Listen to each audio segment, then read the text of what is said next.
Welcome to the Pope's Point of View with your host, Elijah Burke.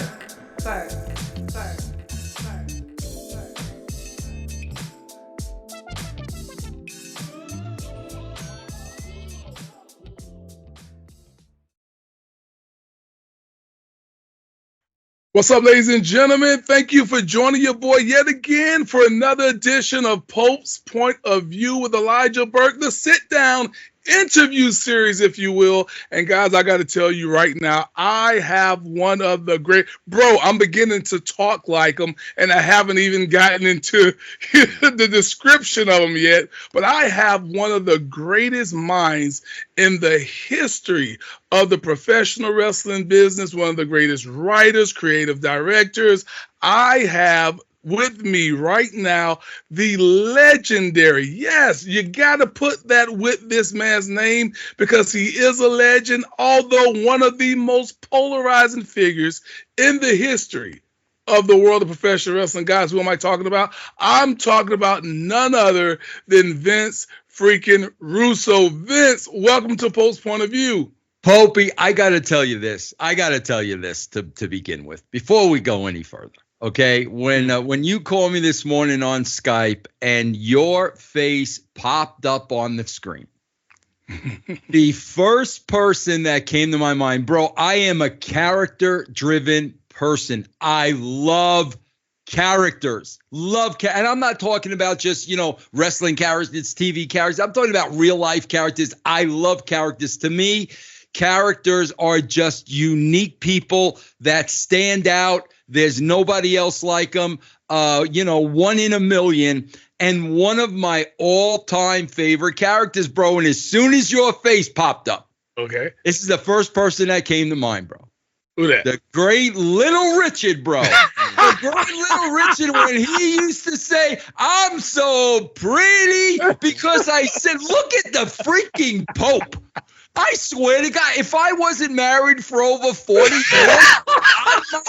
look at this freaking guy, bro. You literally look like you're 23 years old with the skin and the teeth and that smile. What are you doing, bro? What are you doing? Look at you. I'm supposed to be landing on, and here I am. I'm getting it put on me. Vince, I appreciate it, my brother.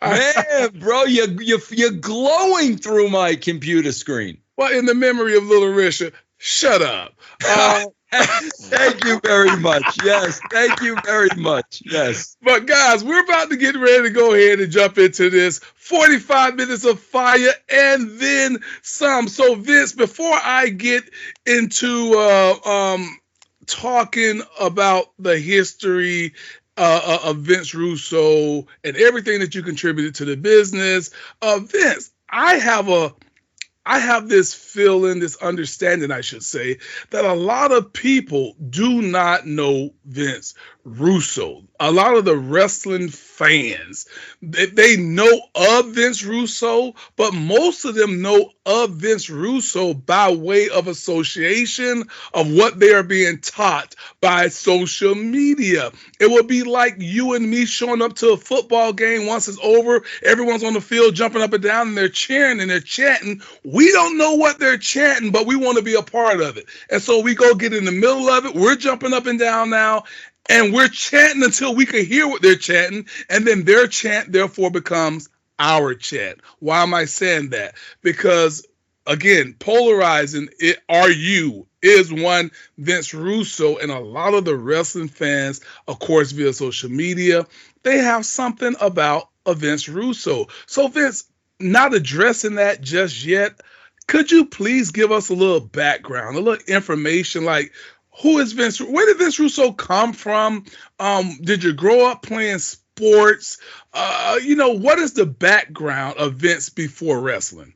Bro, I'll tell you, man, I really grew up in a very, very, very, very close-knit, Italian family, big family gatherings. Our nationality was important to us. Grew up in New York, and Pope, when you grow up in New York, here's the one thing, bro. Okay. Here's the one thing, Pope. Bro, there's no bullshit. Yeah. When you feel a certain way or you have something to say to somebody, whether you're right or wrong, you tell them. And that's how it is, bro. And you wind up getting in yelling matches and screaming matches. And at the end of the day, it brings you closer. Yeah. There's no talking behind people's back, bro. There's no backstabbing. Everybody, in my heritage in Italian, 100% honest. Yeah. And, bro, I got to tell you, a lot of people, don't like that about New Yorkers. But, Pope, when you and I were in the wrestling business, bro, we're working with people from all over the world. And I got to tell you, man, when you're working with a New Yorker, there is a difference because they're going to be honest with you. And, and quite frankly, Pope, honesty doesn't work in the wrestling business. It doesn't work, bro, because you're in there, bro. You're working with liars, con men, backstabbers, snake oil salesmen, and you're the guy telling the truth, and they don't want to hear the truth. And that was the position, bro, that I found myself in a lot of times. But, bro, at the end of the day, the one thing, man, that I always hang my hat on to make my kids proud, to make my wife proud, bro, my work ethic. Nobody in the history of wrestling ever outworked me. I don't care who you are. That's not even up for debate or discussion. Whether or not, bro, you like my creative is all subjective. But Pope, all that matters to me is no matter what company I worked for, I left nothing on the table, bro. And every single day I went to work, I worked as hard as I could, did the best job I absolutely could. And that's why I don't look back. I don't have any regrets because I can look in the mirror and know those that employed me, I gave them the best possible Vince Russo I could. Amen to that. All right. Well, that's look, I can, for one, testify to the hard work of Vince Russo, and we're going to get to that in a little bit. But now let's talk about you getting into the business. Now, here I'm a young Pope. Before I'm even Pope, I'm just a young Elijah Burke, and I'm a magazine guy myself. I have tons. Vince, I have magazines, bro, that has Vic Venom in it. Boy. This is no lie, bro. Yeah. I would get every magazine that came out on the news, and I have them till this day. Crazy part is I couldn't go dig them up, but I have them. They're in storage, right? So, Vince, I understand, as many people may or may not know, you were an editor for WWF at the time magazine, and you got that gig by way of something that you wrote for Linda. Could you explain? Yeah, what it was, bro, was I had two video stores on Long Island, mom and pop video stores, and Pope, I loved that business. If it were up to me, bro, I'd still be doing that to this day. The problem was, bro, Blockbuster moved next door to one and across the street from the other, and I was going out of business in a hurry. I could not compete with them. Oh, man. So, yeah, I knew I had to get into something else, and I started sponsoring and advertising on a local radio show. It was a wrestling show because I knew wrestling, and I was a fan of wrestling. But, bro, I want to make one thing perfectly clear, man. I was a fan of wrestling.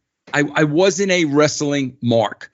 I was a fan of, baseball. I was a fan of Kiss. I could tell you a million things I was a fan of. So I was a fan of wrestling. So when I started advertising on this show, I'm like, you know what? I got to find another job. Wrestling might be a fun industry to try to get my foot in the door. So from there, bro, I started my own wrestling radio show on Long Island.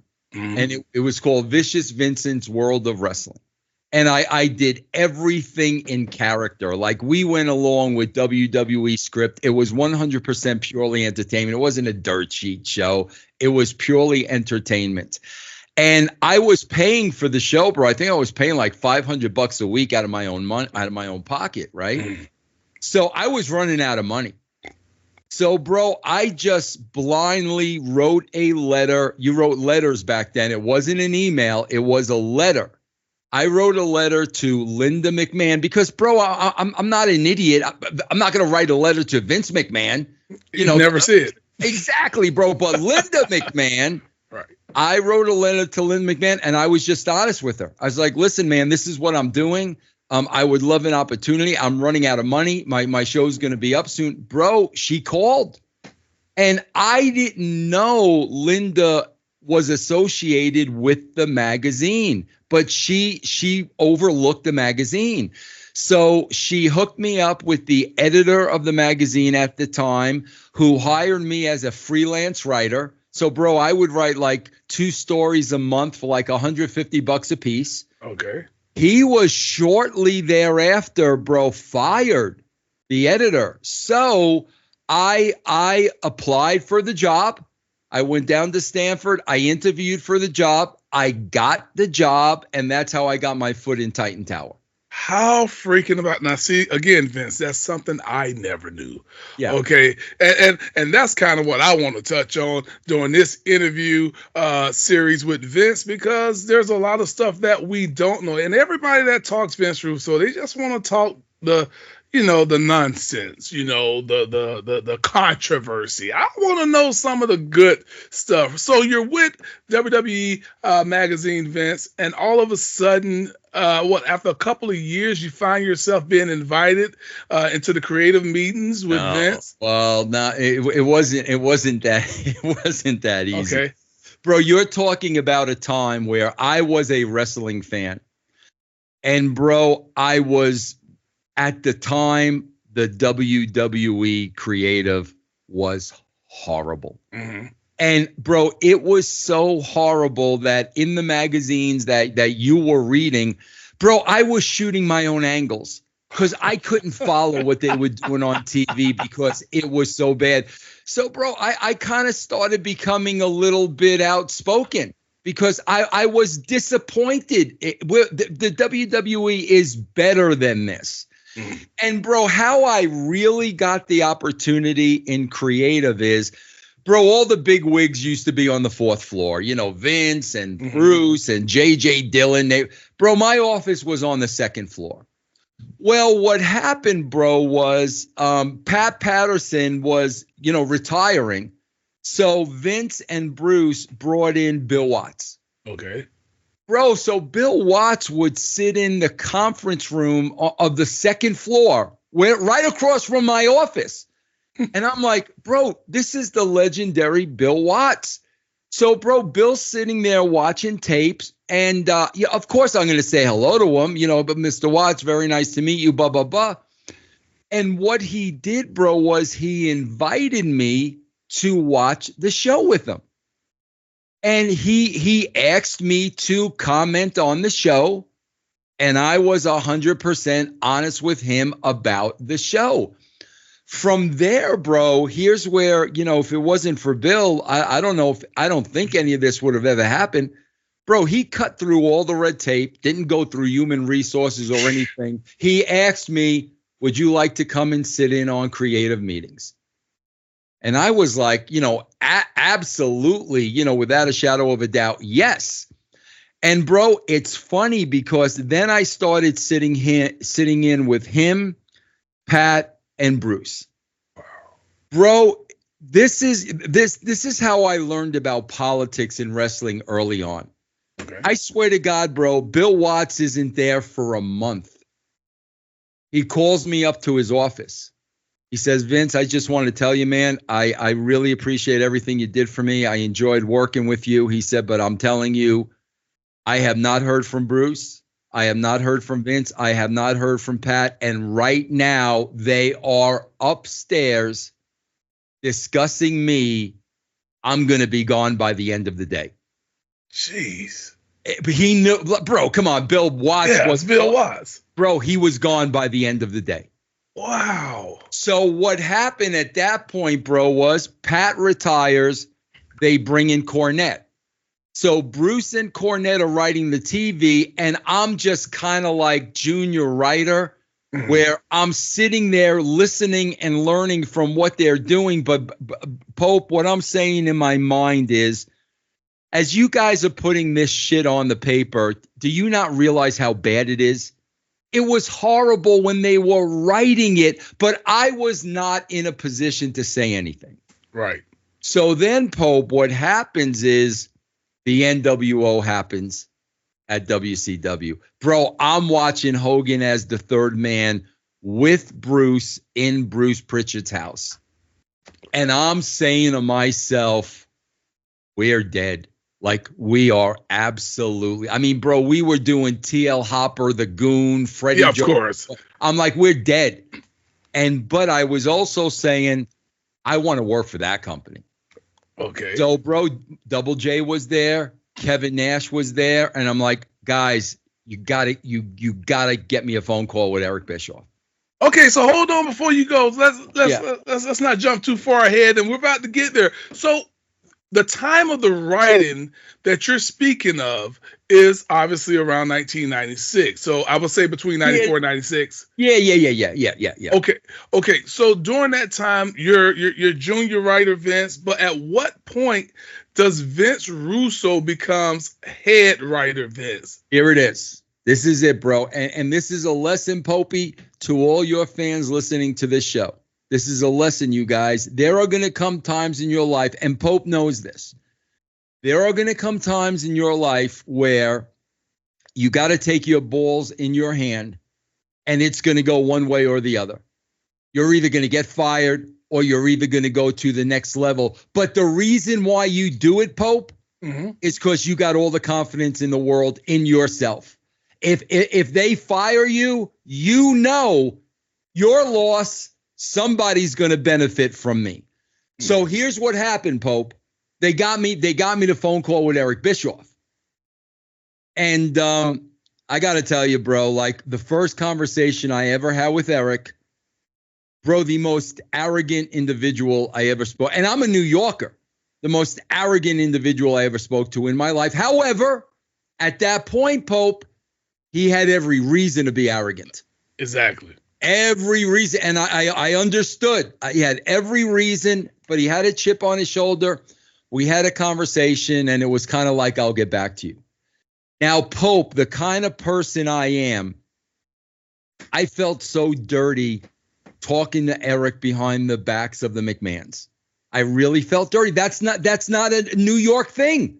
I did it behind their back. Right. So I made an appointment to sit down to have a meeting with Linda. And here's the whole point of the meeting, Pope. I was going to ask Linda one question. I need you to tell me if you think I'm just capable of writing the magazine, because I know I could do a lot more. That's all I wanted to know from her. So, Pope, I go in Linda's office. I'm going to ask her that question before I can get a word out. Who walks in the office and takes a seat? Vince McMahon. Vince McMahon. And I'm like, I don't give a shit. I came here to ask that question. Did he come in to be intimidating? Absolutely, 1,000%. So, Pope, and again, it's like, bro, there is no intimidation when it comes to a New Yorker. Like you don't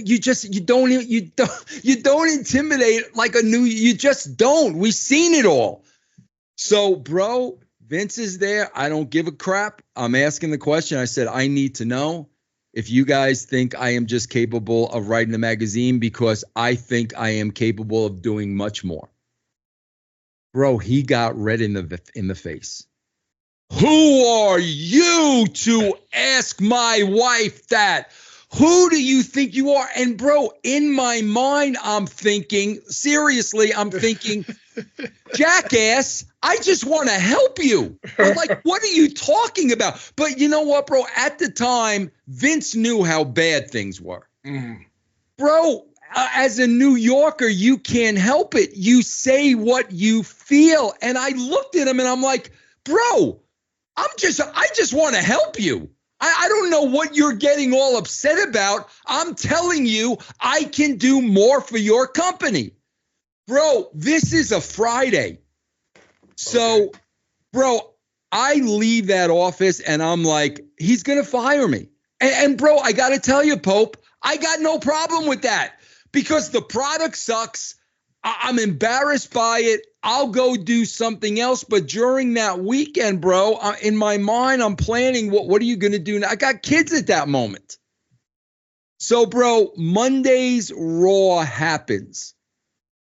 Bro, it was the worst Raw of all time. Wow. And I'm watching this and I'm like, okay, bro. I get to the office. Bro, it was probably 8 o'clock in the morning.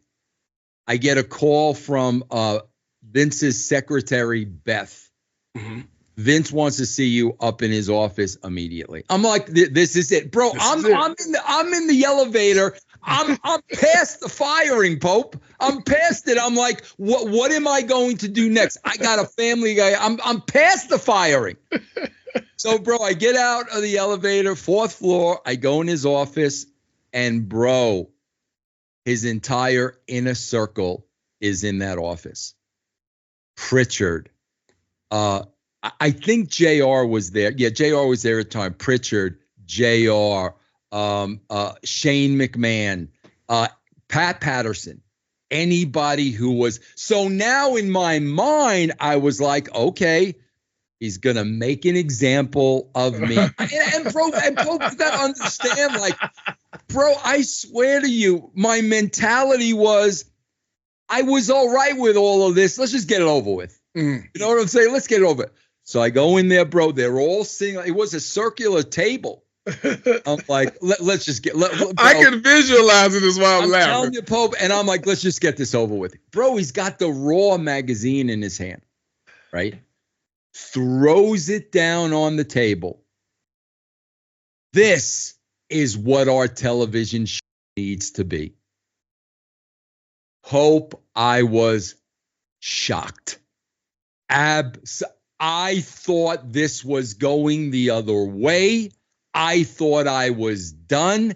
And at that point, when he threw that magazine down, Vince, you're going to be my head writer. And Pope, the rest is history. Throughout all of that, and again, for anybody that has any doubt of how great of a storyteller you are, I mean, what this man just did, and basically drawing in our mind, like, you just projected this whole story, and I feel like I was there. And for me, I'm not gonna say I agreed with everything, but this is what Vince Russo, that I know, this is what you've done your whole career. You take that, you put it to paper, you put it to the television, and it becomes a magic. Or in some cases, it don't. Every swing at the ball isn't going to be a home run. But Vince, so before I ask this question, Vince comes in with the magazine. I would have to be, I'd have to think that maybe Linda said, read this. Vince, who was over and was such hands-on with everything, do you think he had never read your work? Oh, no, bro. You want to hear a great story, Pope? Let's hear it. You want to hear a great story? Bro, I swear to God, you were at the WWE. Of course. Bro, everybody knows Bruce Pritchard's career is when he gets something hot, juicy, he can't wait to run to Vince with it. Mm-hmm. He can't wait to run to that's Bruce's MO. Hope, what happened was I started the Raw magazine, and the Raw magazine was a shoot magazine. Bro, I sat down with Bret Hart right before he went to WCW, and I had a shoot interview with Bret. Bro, for the first time ever in the WWF Raw magazine, we talked about WCW. We talked about Eric Bischoff. Mm-hmm. This was taboo. This was a WWF magazine. So, bro, when I would write the magazine, everything went to Bruce first. Bruce had to approve it, and then it went to Vince. So, bro, I write this shoot magazine with Bret. Bruce runs this interview to Vince. Oh. This is another one of the Vince moments, where the intimidation moment. Mm-hmm. Hope, no lie. I walk in his office. He's red in the face. Bro, he's got the layout in front of him, the exact words and what he did. What are you trying to do? Put me out of business? Bro, he cleared his entire desk with his right arm. Wow. Pope, I don't know what it is with me. Inside, I'm going hysterical. I'm going hysterical because I know, bro, you're trying to intimidate me. How are you going to freaking intimidate? I'm trying to help you, you idiot. This is the direction that the business needs to go. I'm trying to help you. And I told him that again. I'm like, Vince, this is the direction that wrestling needs to go. I am trying to help you. So that incident took place prior to my meeting with Linda. So he was familiar with what I was writing in the magazine. Okay. Well, so Vince then therefore makes you the head writer, which I guess I know a lot of people couldn't have liked that were already in Vince God, circle. no, bro. Absolutely. Everybody in that room. Bro, you know how wrestling, he didn't pay his dues. He wasn't selling programs when he was 8 years old. You know how that shit works. So immediately, Vince put a bullseye on my back. Immediately. So you introduce us then, Vince. You are solely responsible, in a lot of people's minds. You introduced the world of wrestling by way of you becoming the lead writer of WWE to what would be known as Crash TV. Not that it didn't exist elsewhere, but it certainly didn't exist in the world, in the realm of professional wrestling. So that term is going to always be closely associated with Vince Russo, but Crash TV was being done elsewhere, particularly speaking with one Jerry Springer. By the way, absolutely. How did his death affect you, by the way? How did you feel? Yeah, bro, he was a great influence on our writing because people don't understand when me and Ed were writing, Ed would come to my house. It was just the two of us, bro. He would come to my house. Bro, Springer was so hot. He was on a different channel every hour. I just watched him yesterday. Yeah, bro, he was on 9 to 10, 10 to 11, and we would sit there and write, and Springer would be in the background. So he was a great influence on our writing style. And as a result, Vince, here you go now. You're responsible, therefore, then for like the sable and the handprints, and you're responsible. Bro, I wasn't responsible for that. Bro, you want to hear a great story about that, bro? Okay. I got to tell you, Pope, I'm going to be honest with you. I was very close with Mark Maurer. Still am to this day. Just heard from him the other day, right? Bro, I'm not going to lie to you. I've been married for over 40 years. Never cheated on my wife. Never strayed. Never, bro. But I'm not going to lie to you. I was smitten with Sable. Who was it? Sable was so beautiful, bro. I couldn't even look her in the eye. And Mark knew that. Like Mark, it was innocent. Like Mark knew, like I'm not thinking of Sable, like, I'm just thinking, my God, this is a beautiful woman. Yeah. I swear to God, Popey, you talk about the greatest rib of all time. So, bro, we get to the bikini contest against Jackie. So Mark comes to me and says, Vince, Sable wants to show you her bathing suit, so you can approve it, that it's good for TV and everything else. So can you come with me? He brings me in like their locker room. Bro, and Mark did this on purpose. She's wearing a robe. Popey, put yourself in Vince's shoes. I'm with you. She's wearing a robe, bro. I'm expecting to see a bikini. She opens up the robe with the handprints. Oh. Bro, remember, I got him behind me. I don't know if you could see him in this shot. I got the great Ralph Cramden behind me. Remember Ralph Cramden? Humna. Yeah. Bro, Honeymoon. I didn't know what to say. Like, I didn't know what to say.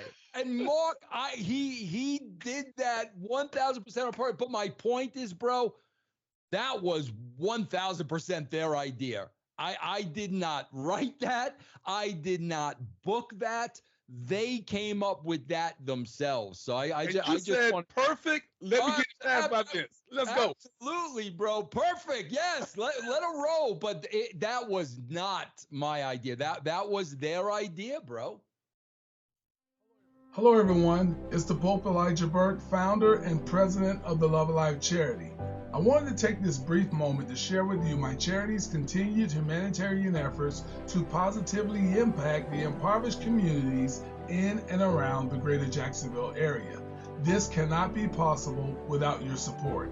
If you'd be so kind, please take a moment to visit our website, love-alive.org, to learn more about the charity and its mission. Also, feel free to donate to our 501c3 organization that operates off of the donation of the public, which is you. Whether that be by website or via Cash App, $1 help makes a difference in the lives of others as we continue to positively influence many people by being the change that we wish to see in the world. Okay, well, so just when we're talking about ideas, let me run through a couple real quick, and you can just say mine or else. DX, obviously, your idea. My idea, bro. However, Shane McMahon, who was the youngest of all of us, had a lot of influence on that, especially with the music. Shane was really, really into DX. And, bro, I will say this, man. I started, DX. First of all, Pope, let me say this. The name Degeneration X, bro, when a pay-per-view, when there's a pay-per-view, bro, they're planning months in advance. Right. And they got to do the artwork and the posters months in advance. Bro, I worked right next to the creative department. And, bro, they came up with a name for a pay-per-view called Degeneration X months before DX. So when I had, China, Hunter, and Sean, I was like, bro, that's the name. So that name did not originate from me. It was Creative Services. But, bro, I also want to say it was Vince's idea behind the New Age Outlaws. Billy Gunn, that was Vince. Vince saw something in the two of them. I was really working a lot with Hunter, China, and Sean. Then we started getting the Outlaws over on their own. Then we brought the both of them together. So I would say, bro, there was a lot of people, involved with pieces of that. Okay. So, and that's interesting because, again, Pope's point of view there, the Sit Down Interview series, we're asking the questions that we don't have the answers to. Right. And we're getting them right now from Vince. Val Venis, that's a Vince creation, as in Russo? Yeah, bro, let me tell you about Val Venis. Anybody that knows Val to this day, anybody, bro, knows he's all about politics. Mm-hmm. Well, bro, he was all about politics back then. So, Pope, how this thing used to work, it doesn't work this way anymore. When a wrestler was ready to make their debut in the WWE, I would get a call from JR. Sean Morley is ready. At that point, bro, I'm sitting down one-on-one with Sean Morley. And I am getting everything from this guy to determine a character. Because I want to come up with a character, bro, that is really who he is, but magnified a million times over. Okay? So this way, when he goes out there, he's not acting. It's an extension of who he really is. So, bro, I'm in a car with Sean, and, bro, he's talking politics. Pope, I don't know what the freak he's talking about. I'm the least political guy you ever want to know. And as he's talking, I'm saying to myself, I can't write politics for this guy. I don't understand politics to the level he does. But, bro, I'm just looking at it, and I'm like, bro, not for nothing. This guy freaking just looks like a sleazy porn star. Like, let's be honest. So with that, I go to Vince, and I'm like, Vince, I don't know what to tell you. I'm not a political guy. This guy looks like a sleazy porn star. Vince, Val Venis. And, bro, Vince immediately picked up the phone call, show him, got an idea. You're not going to believe this, Val Venis. But, bro, you want to hear something funny about the Val Venis, a little side note? Yes. So, bro, we're doing all these vignettes with Jenna Jameson. I remember. Bro, we're shooting them all at Bruce Pritchard's house. Bro, Jenna Jameson is in Bruce's jacuzzi naked with Val Venis. And we're shooting all these vignettes. So, bro, we shoot a ton of vignettes. Vince looks at the vignettes, bro, and wants to cut out every vignette with Jenna Jameson because he thinks she's ugly. OMG. Yeah, that's what we did. Bro. There was so much more Jenna Jameson footage that never aired because Vince thought she was unattractive. And that was me and Bruce. Me and Bruce were like, are you effing kidding me, bro? Yeah. Yes. That is crazy. Yeah. Well, so again, I want to move on because now my fandom is really kind of kicking in here, and I'm kind of, I'm getting this information. Val Venis. What was the tie? Like, why that name? Penis Venus. Just rhyme. Okay. So let's just start with a simple rhyme. What rhymes with penis? I go through the alphabet. Val Venis. Yeah. Okay. All right. I just want to. Okay. A couple more. Obviously, Godfather. That is a Vince Russo. Oh, not at all. You shut the hell up. Nothing to do with the Godfather. Nothing at all to do with the Godfather, bro. I'll tell you where that came from, bro.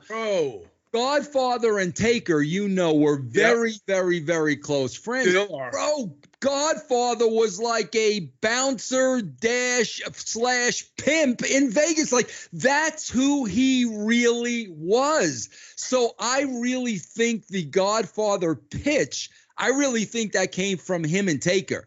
I think him and Taker went to Vince. Bro, that was the Ho Train, all of that stuff. That was him. That was all him, bro. That had nothing to do with me. And for all of you guys that says Vince likes to pull over himself, listen to this. Never. Bro, you want to hear something hysterical about that one, bro? Okay. You'll love this. You'll love this one, Popey. You'll love this one, Popey. Yeah, well, you're waking me up, bro. I'm still puffy over here, but you waking me up. Let's go. Love this one. So, bro, Charles Wright, what a gentleman of a man.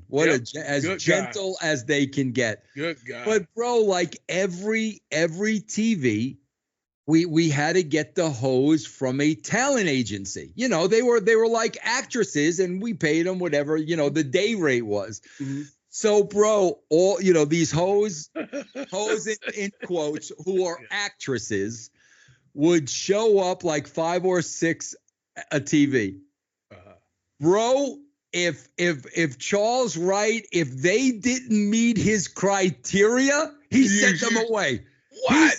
Bro, if they did not pass his agenda, he sent them away. So he was 1,000% in control of the Godfather. Oh, God dang, man. I talked to Victoria, a.k.a. Lisa Marie, about her appearance as a whole, and that's just crazy. We had some fun talking about her time doing that. Yeah, but he would literally turn them away. Nope, doesn't meet specifications, and we would literally tell him to leave. Oh, God dang, man, didn't know that.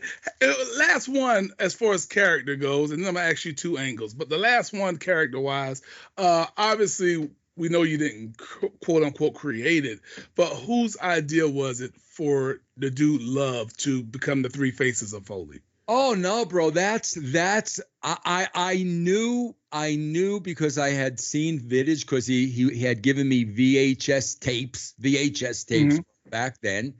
Before when he had a dream of becoming a wrestler, right? He's probably, I want to say 16 to 18. Yeah, you shared it. You played it on the program. Yeah, Dude Love. He came up with the character Dude Love. So I just sat down with Mick because I saw the character. I'm like, bro, you got to do this character on TV. You absolutely have to do Dude Love, and Mick agreed to do it. And but yeah, bro, that came from Mick before he ever got in the business. Yeah, but you are the one that said, let's go this direction Exactly. because he got over his Mankind. Yeah, it was the same thing with, I swear to God, it was the same thing with Booker T and WCW. Bro, Booker was G.I. Bro. Yeah, he was the one that told me about it and explained to me. I'm like, oh, bro, we got to do G.I. Bro, you know. But yeah, bro, no, that was all Mick. But again, you got to understand, Pope. It takes and I don't think you'll ever see this again. It takes a real special talent to go out there and do 3 characters. Are you kidding me, bro? I mean, but people can't even get 1 character over. He got 3 over, bro. We're certainly going to talk about that as we move along hastily here. So, Vince, I asked you about some of the character development because I'm going somewhere. We're building up to the fact that, look, right now, at this time in WWF, at the time's history, they are under the foot or feet of WCW. Okay, so WCW right now is kicking on all cylinders. Absolutely. You're coming up with all these, you put right in these characters, whether you originated them or not, but you got them on television and you're putting them in all these crazy angles. And 2 angles come to mind that I do really want to ask. We talked about Val Venis. That just popped in my head. Choppy, your pee-pee. Oh, tremendous. Yeah. Yeah, hysterical, bro. Was that just straight out of the mind of Vince? That was just straight out of my mind. Pope, here's the key. And this is why you need writers, bro. Not ex-wrestlers, bookers. This is why you need writers. Bro, when I wrote for every character, whether it was Pope or whether it was Val Venis, as I'm sitting behind this computer and writing a show, I become you. I put myself in your shoes. If this happened to the Pope, how would the Pope react? Because, bro, no matter what the circumstances or the situation is, every character would act differently. A wrestler writing a wrestling show, bro, it's going to be babyface or heel. Right. No, bro, we're all shades of gray. Right. No guy wears a white hat 100% of the time. No guy wears a black hat. Good guys do bad things. Bad guys do good things. I would put myself in your shoes. What would Val do if this happened? Bro, that doesn't happen anymore. And because of that, they're not being true to characters. Therefore, characters are not getting over. What up, peeps? It's your boy Pope. If you are listening and enjoying Pope's Point of View with Elijah Burke, be sure to go to Apple Podcasts, Spotify, Spreaker, Stitcher, iHeartRadio, and Google Podcasts to subscribe today. Boy, Vince, I'm going to turn you loose in just a little bit because we're certainly going to talk current. But I'm almost crossed the line here, so we can get to a little bit of WCW. Not going to focus on that much. Last thing I want to ask you, angle-wise, in your time in WWF, these angles, Vince, help get WWF traction. These angles help get them back to the promised land, so to speak. And one of those angles during the ministry angle was the crucifixion of Stone Cold. Now, the reason I wanted to ask you this question is because we covered, myself and my co-host Polo Del Mar, more on him and her later, but yeah, it's 2 in 1. But we covered ECW's Dark Side of the Ring Sandman. And that crucifixion angle that, is often talked about as being done in poor taste and, all the apologies that happened. That is what took Kurt Angle to WWF at the time, apparently. Did you, Vince, take that inspiration of doing the Undertaker's crucifixion angle from ECW's Sandman angle? Bro, I got to be honest with you, Pope. I've never seen that. Really? I've never seen it. The whole idea, bro, was it wasn't a crucifixion. The whole idea with Taker behind it was, sacrifices. Mm-hmm. He was sacrificing people at his altar, and that's why it was his logo. Obviously it was his logo. Bro, I never saw that angle. It was, the sacrifices. But I got to tell you this, Pope, I'll be honest with you. And I'm not going to say, bro, the only regret I ever have in the business, and it was because it was such a war. It was gloves off. I wasn't thinking straight. I wasn't the man then that I am today. The only regret I ever have in the wrestling business is doing the Oklahoma character.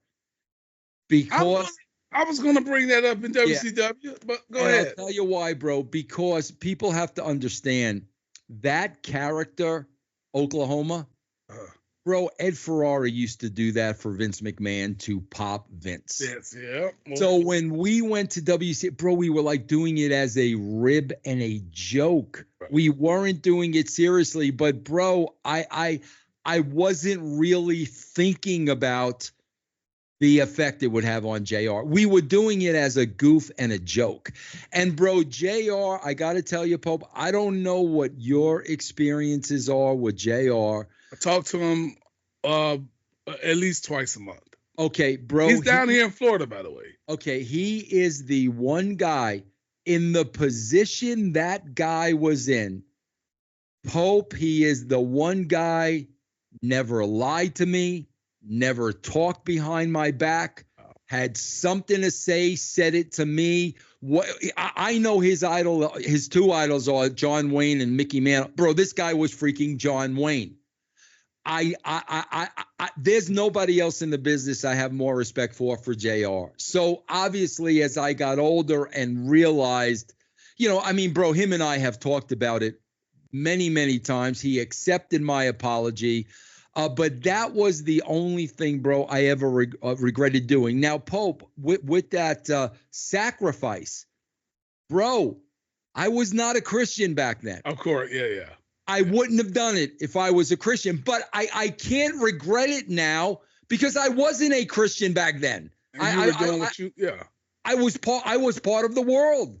I was part of the world, but once I became a Christian, I'm like, bro, I would have never done that angle if I was a Christian at the time. Man, wow. That's a little heavy. 83 weeks. Yeah. You guys are under the feet of WCW, and through your writing and contributions to WWF, you guys are now back on top. But then all of a sudden, as you just alluded to, you left. You leave. I got to find out what makes Vince Russo, now that WWF has taken over. You guys survived on the brink of going out of business, and you get WWF back to the top, and then you finally leave. And before we answer that question, I'll feel remiss if I didn't give my fan take on that JR thing, because I never understood how so many people came after you, Vince. And again, this is true talk. This ain't Pope kissing up to Vince, so don't look at it like that. I honestly said, why is everybody giving Vince and Ed so much hell over a character, over something that's fake? I know that JR had Bell palsy, his issue. But no one was giving Vince hell when JR just had surgery and Vince has his butt up in the air and pulling stuff out of his rectum. I remember that. Why was it okay for Vince McMahon, but not okay for a character portrayal that Ed Ferrara was doing? I always wondered that. We don't have to discuss, but that was just my view. Hope, where are you originally from? Jacksonville, Florida. Okay. Florida Championship Wrestling. Bro, listen. Listen. I don't want to get into this because this is way too heavy. Okay. Bro, we deal with racism every single day. Bro, I don't know if you know this, Pope. We got to bring you on this. You would love this. Bro, me and Stevie Ray do a show every week called Black and White. Love Stevie. And it's a white guy asking a black guy questions, and we get down. I mean, bro, Stevie Ray has educated me so much on black cult, like it's unbelievable. But it's like, bro, like a white guy can't ask a black guy certain questions, because it's taboo. I ask those questions to Stevie, and Stevie smartens me up. You love coming on this show. I literally just did that with my co-host, or made that point, because you got Pat McAfee calling Caitlin Clark a white bee, and I don't know if he meant that in a derogatory manner, but if he had to put a bad white bee, a bad in front of white bee, I think it would have been accepted. But we know in this layout of the land currently that only a black man can use the N-word towards another black guy and it be accepted. We know only a woman can use the word "b" towards another woman and it be accepted. Only a gay person can use the term "gay" or the F word towards another gay person, and it's okay. These are the conversations we have. I got to bring you on that. You would love it, bro. You would love it. But my point is, bro, I bring up racism. Bro, I'm telling you, bro, because I lived it in the wrestling business. There is a bias against New Yorkers, bro. I'm telling you, people do. No doubt about, bro. Why do you think Jim Cornette hates me? First and foremost, Cornette hates me because I'm from New York. That's first and foremost why people do not generally like New Yorkers. Bro, that's when I was on camera on WCW. My whole mentality was, okay, bro, you don't like New Yorkers? I'm going to give you a reason to hate New Yorkers. So I magnified what everybody thought a New Yorker was. Bro, the problem is 25 years later, they actually believe Vince Russo is that guy. They actually believe Vince Russo is that New Yorker on television. You know why, bro? Because that's what they want to believe New Yorkers are. That's what they want. So there is a strong bias, bro, against New Yorkers. I experienced that my whole career in wrestling. Well, why did you leave WWF when you guys got back to the top? Bro, go back to the roots that I told you about at the beginning. First of all, the politics. No. Ed Ferrara and myself, Pope, we were leaving our blood, sweat, and tears on that show every single week. We would agonize over every episode, bro. I would think about it in the shower, in the car, when I'm taking a crap, always thinking about the show. Mm. So Vince goes ahead, bro, and adds SmackDown without smartening either one of us up. So now me and Ed realized, bro, we put so much time into Raw. How are we going to possibly create another show, for another 2 hours SmackDown without watering the product down?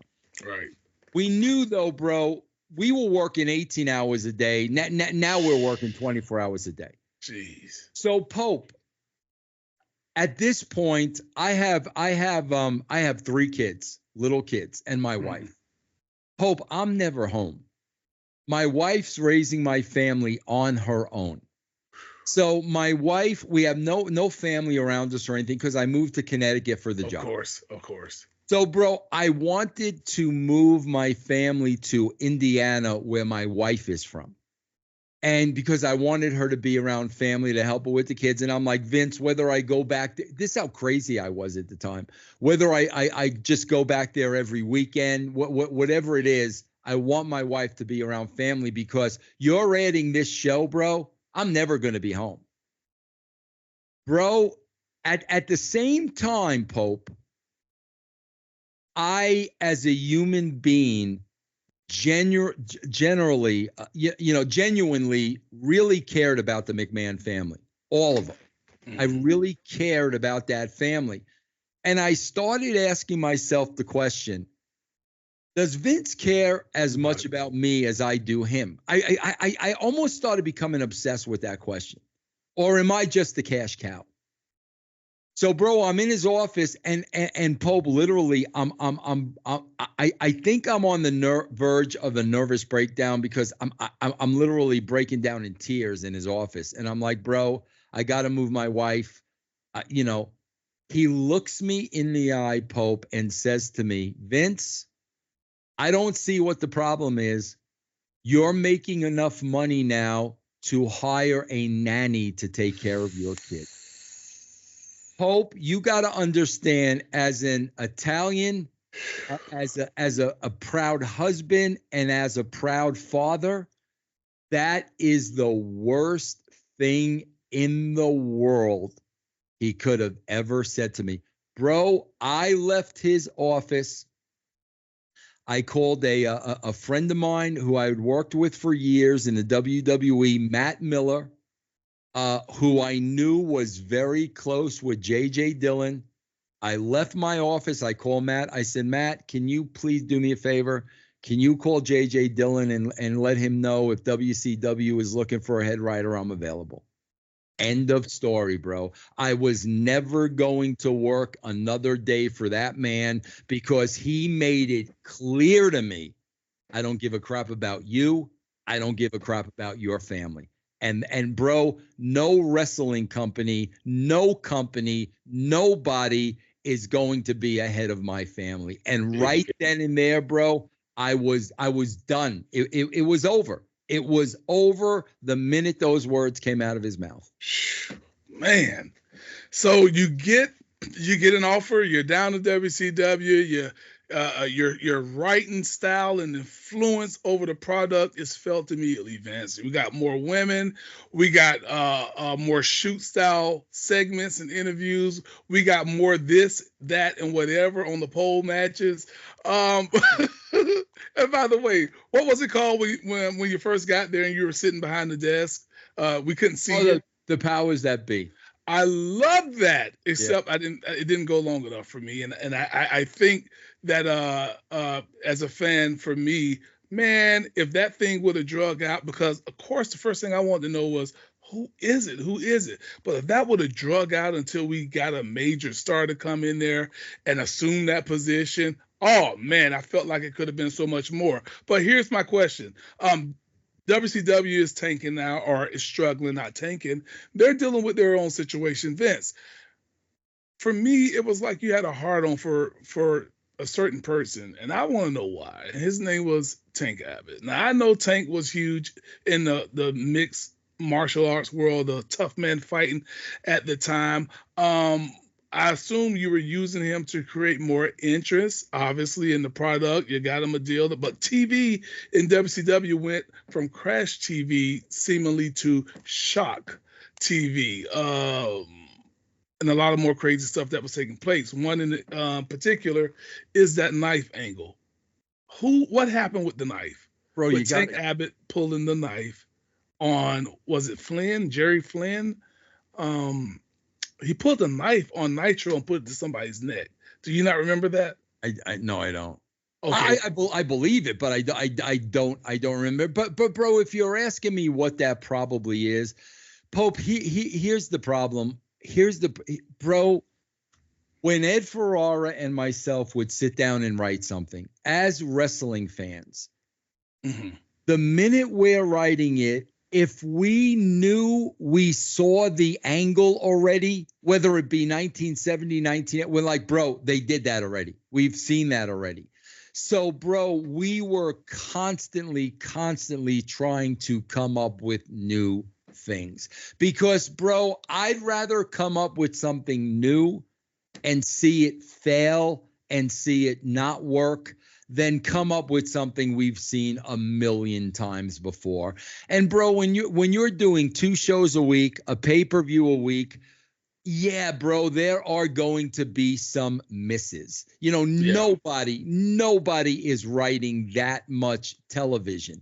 There's going to be some misses, and that would be considered a miss. Yeah, he pulled it. It could have been on a pay-per-view, but it was on some Big Al. I thought it was like on the Thunder personally, but his name was Big Al, the character Big Al. All right, and so Vince, you're trying everything to get WCW back to the promised land, And you do you talked about angles that are hits or misses. I thought this was one of the better ones, and it seems like things were about to turn around for WCW.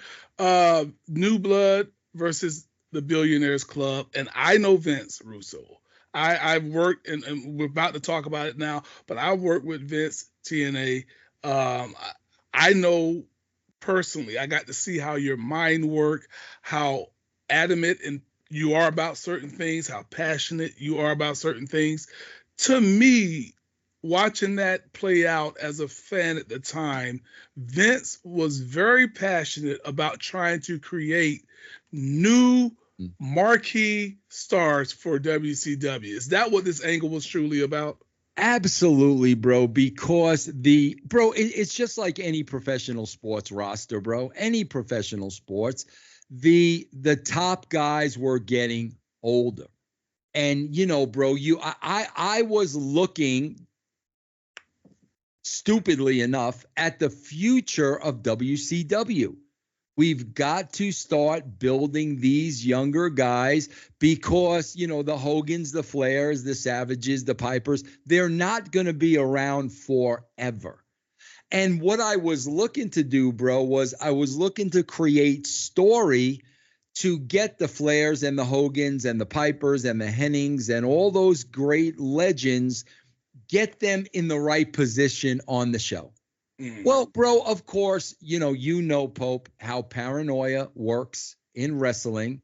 And guys like Flair and Hogan thought I was trying to run them out. And I'm like, no, bro, I'm not trying to run you out. I'm trying to position you correctly at this point in your career. So, of course, bro, they got into the ears of WCW management, and next thing I know, Vince, we're going in a different direction. And I'm like, well, fine, bro, go in that different direction without me. I'm going home. You can continue to send me my paycheck every 2 weeks. And, thank you very much. And that's exactly what happened. All right, ladies and gentlemen, that is part one. Part one of the Vince Russo sit-down interview series. Guys, listen, if you thought that was something, I know we left you on that little cliffhanger right there, but there's so much more to come. If you thought I asked him some hard questions then, wait till you get to part two, because we're going to talk some real serious stuff. We're going to talk about why all of a sudden the blacks started getting pushed, if you will. Commentator, Commissioner Cat, Booker T champion, Stevie Ray, and the list goes on. So we're going to talk about all that during the lawsuit era and what people thought about it and how people felt. Oh, yeah, man, I started asking some really tough stuff. How about why Pope didn't get the TNA title when he was supposed to get it in St. Louis? That's something you are not going to believe. Some of you have already speculated the why. Well, Vince Russo's going to give you the answer to that. Hey, while I'm at it, let me go ahead and bring in right now the primitive one, the producer to the sit-down interview series, Hypocrisy Jones in Another Universe. Yo, man, what did you think about it, bro? Yo, this interview was crazy, Pope. This interview was absolutely crazy. I can't wait for part two. Bro, I'm talking like y'all now, bro. I didn't know that the D-Generation X name came from creative. They were gonna make it a pay-per-view. That was the most mind-blowing thing. They just throw out these ideas and then they're like, oh, we're gonna use this for this. Bro, I can't wait for part two, bro. Hey, you know what, man? Look, here's the Vince Russo effect, bro. The Vince Russo effect, bro, is the fact, bro, that we're all excited, bro, for part two. So until next time, Red, you know what time it is, right? Yeah, I know what time it is. It's time for us to turn ship and set sail in the opposite direction. So for the Deacon to the Godlike Alcon Comment House, for the Primitive One Red, for myself and Polo freaking Delmar, I am your host of hosts, your Godlike, your Paragon of Virtue, your former NWA World Television Champion, the Pope, Elijah Burke, saying take care of yourself, take care of each other, and always remember, if you can't change the people around you, Red, change the people around you.